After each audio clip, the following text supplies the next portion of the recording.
Picture this. You're 8 months pregnant, and it's Christmas Eve. You're excited for the holidays, family time, Yeah. and then you just vanish. That's what happened to Lacey Peterson. It's a case that I think captivated the nation back in 2002. It just had all these elements that were so intriguing. And we're going to dive deep into that today. The Scott Peterson case. You've given me a ton of information about this case, original trial details, appeals, Even the recent involvement of the LA Innocence Project. which is really interesting. Before we get into all that, though, make sure you hit that subscribe button so you don't miss any of the twists and turns in this case. So to kind of set the scene, Scott and Lacey Peterson, they seem like they had this picture-perfect life, young, successful, beautiful home in Modesto, California. And they were about to welcome their first child, They were going to name him Connor. a little boy. And so when Lacey went missing on Christmas Eve, the community was just in shock. Total disbelief. And there was this outpouring of support for Scott in the beginning. Lacey's family even supported him. Yeah, it seemed like everybody thought that he was a victim in all this too, at least Yeah. initially. And there were just these really unsettling details that came out right away. Like they found Lacey's dog, Mackenzie, wandering around alone. He was leashed and covered in mud. Right, which, is an immediate red flag for investigators. For sure. And of course, the big turning point in this case was when the news broke about Scott's affair with Amber Frey.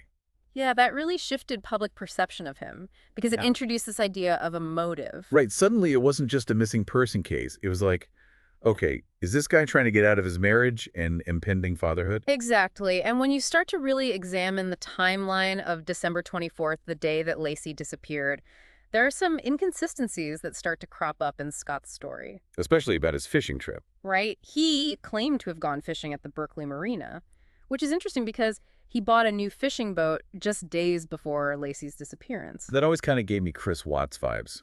Remember how he bought a boat, too, right before his wife and daughters disappeared? It definitely makes you wonder, was this premeditation or just a really bizarre coincidence? And it wasn't just the boat. There were other things about his fishing trip that just didn't add up. Like he gave conflicting statements about what kind of bait he used and what the weather conditions were like that day. Right, and his behavior throughout the investigation was also pretty strange. He seemed detached. He even asked for a grief counselor before Lacey's body had even been found. Which is just odd. And he was reluctant to fully cooperate with the police, which really didn't help his case. Then Amber Frey comes forward, and she had no idea that Scott was married. She thought he was a widower.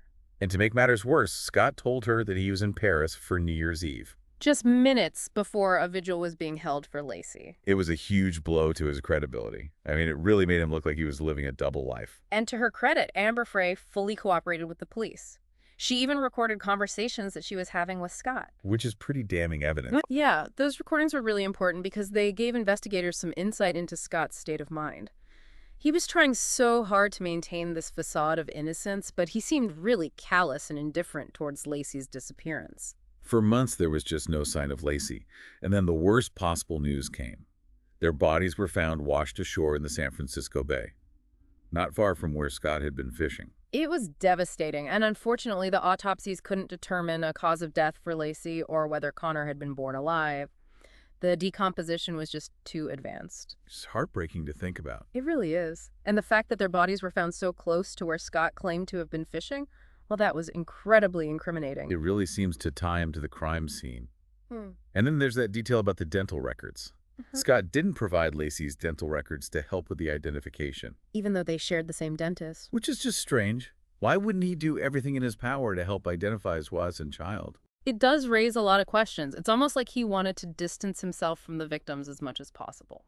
So with no direct evidence connecting Scott to the murders, the prosecution really had to build their case on circumstantial evidence. They focused on things like a homemade anchor that was found on Scott's boat, Concrete residue on his boat and trailer, a blue tarp that had traces of Lacey's scent. and even fertilizer, which can be used to destroy DNA. It's like they were trying to weave together this web of circumstantial evidence to prove his guilt.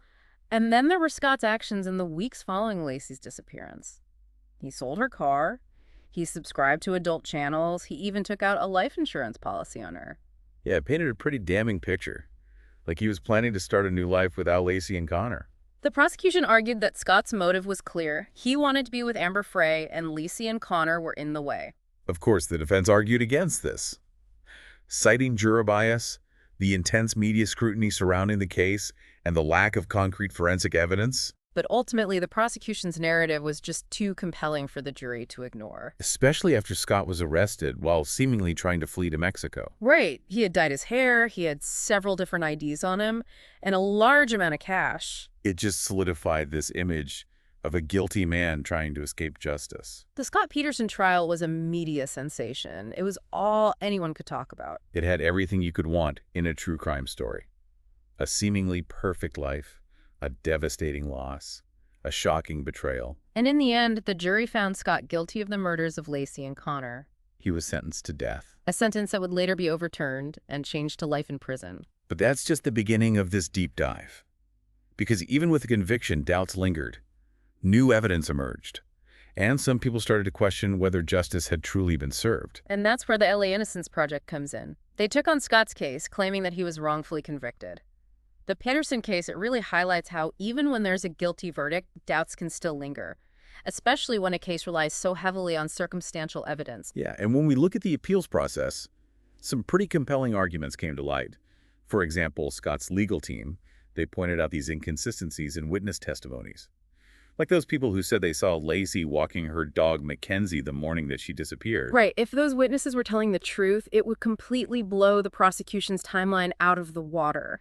If Lacey was actually seen alive after Scott supposedly left for his fishing trip, it changes everything. It makes you wonder what else could have been missed or overlooked. And then you have these claims of juror misconduct, specifically with juror number 7, Rochelle Nice. What's interesting about Nice is that after the trial, she actually wrote letters to Scott while he was in prison. And she didn't just write a couple. She wrote 17 letters, which is really strange behavior for a juror, especially one who voted to convict. It raises questions about her potential bias. Did she already have this idea that Scott was guilty before the trial even started, maybe because of something in her own personal life? And did she withhold information during jury selection so she could be on the case? I mean, these are serious accusations. For sure.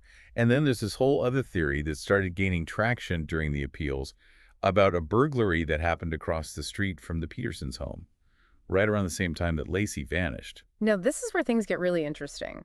Some people believe that Lacey might have witnessed that burglary and then she was abducted. It's a pretty scary thought. It is, especially because it ties into this mysterious orange van that was found near the Petersons' house. Yeah, that orange van.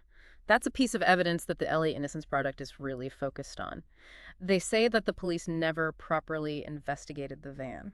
What's so important about this van? Well, reportedly, it had a blood-stained mattress inside. And the LA Innocence Project wants that mattress tested for DNA. They think that the police missed a crucial piece of evidence. So they're suggesting that maybe Lacey was a victim of a random crime. Just a crime of opportunity.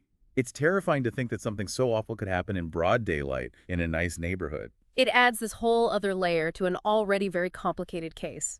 And then you have these unanswered questions about Connor's death. The autopsy couldn't definitively say whether he was born alive or died in utero. Right, and there were even conflicting expert opinions about how far along Lacey was in her pregnancy. Exactly. Some experts said that she could have been further along than initially thought, which would mean that Connor could have been born alive and survived for some time after Lacey disappeared. It's like every time you think you've got a handle on this case, another layer of complexity is revealed. So with all these doubts and these alternative theories emerging, why is Scott Peterson still in prison?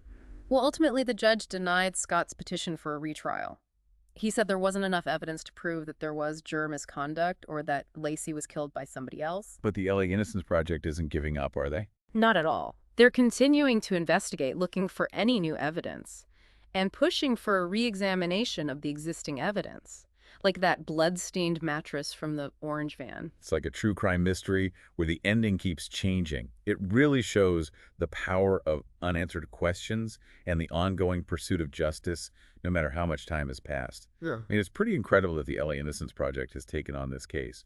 They have a reputation for only taking on cases where they truly believe there's been a wrongful conviction. Yeah, they're very selective about the cases they choose to handle. They have a really thorough vetting process. They wouldn't be involved in this if they didn't think there was a real chance of overturning Scott's conviction. So what is it about Scott's case that's caught their attention? Well, they're focused on a few things that they think need further investigation. For one, the lost evidence. That's a huge red flag. When you have key pieces of evidence missing, it's really hard to say for sure whether or not justice has been served. It's almost like someone was trying to cover something up, right? It definitely raises some questions. They're also looking into that burglary that happened across the street from the Peterson home. Remember we talked about that? They're interviewing witnesses who say they saw suspicious activity in the neighborhood around the time Lacey disappeared. So are they thinking that maybe the burglars had something to do with Lacey's disappearance? That's what they're trying to figure out. And remember that orange van with the bloodstained mattress? Oh, yeah. What about that? They're really pushing to have that mattress tested for DNA. They believe that if it links back to Lacey or Connor, it could completely change the course of the case. I mean, that would blow the prosecution's case wide open, wouldn't it? But after all this time, it's hard not to be a little skeptical, right? Yeah, I get that. It's a complex case. It's been in the public eye for so long. But you have to remember that the LA Innocence Project has a really good track record. They've helped exonerate a lot of people who were wrongly convicted. They don't take these cases lightly. But even if Scott didn't kill Lacey, why did he act so suspiciously? I mean, the lies, the inconsistencies, it's hard to just ignore all of that. That's the million-dollar question, isn't it? Some people say that maybe even if Scott is innocent of murder, he panicked. He made some really bad decisions and ended up making things a lot worse for himself. Yeah, I can see that happening. I mean, think about the pressure he was under, the guilt over the affair, Yeah, the media scrutiny. It could have definitely clouded his judgment. absolutely. And remember, the police and the media, they already decided he was guilty before all the facts were in. Yeah, it's like he became the villain in a story that was already written. And that's what makes this case so fascinating and so frustrating. There are all these layers, all these conflicting pieces of information. It's really hard to know what to believe. So what happens now? What's next for this case? Well, the LA Innocence Project is following every lead they can find. They're looking for any evidence that could prove Scott's innocence. Whether or not that will lead to a new trial, well, that remains to be seen. So we wait and see, but it sounds like this story is far from over. Not by a long shot. The Scott Peterson case, it just keeps drawing us in. It reminds us that even when we think we have answers, doubts can still linger, and the truth can be incredibly elusive. We've gone through a lot in this deep dive, from this picture-perfect life that's shattered by a disappearance and a betrayal, to this high-profile trial and conviction, and now the emergence of new evidence and alternative theories. It's a lot to take in. What are your thoughts? What stands out to you about this case? What would you need to see or hear to make up your own mind? Share your thoughts in the comments below, because with the LA Innocence Project involved, this story, it definitely isn't over.